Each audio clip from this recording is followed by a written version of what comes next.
রান্না তো কমপ্লিট হয়ে গেছে, কিন্তু আজকে কিন্তু একা খাচ্ছি না, আজ খাচ্ছে একসাথে। তো মেয়ের সাথে আজকে খাবো, তো দুজনারই ভাত বেড়ে নিয়েছি। আর আজকের স্পেশালটা হলো কলা পাতায়, কলা পাতায় আজকের ভাত খাওয়াবে। তো মেয়েও বললাম মা কলা পাতা নিয়ে এসো, ভাত খাওয়াবে। তো বললাম ঠিক আছে। তো কলা পাতায় এখন সবুজ দেখো, কচি কলা পাতা। তো আমারটাও ভাত বেড়েছি।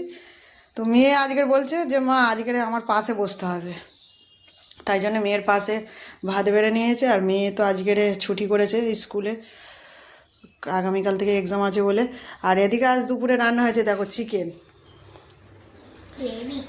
চিকেন রান্না করেছি। আর হ্যাঁ, তো শুভ দুপুর বন্ধুরা।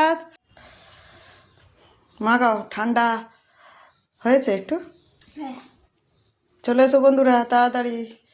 কলা পাতায় চিকেন ভাত, তাই তো সীতমা?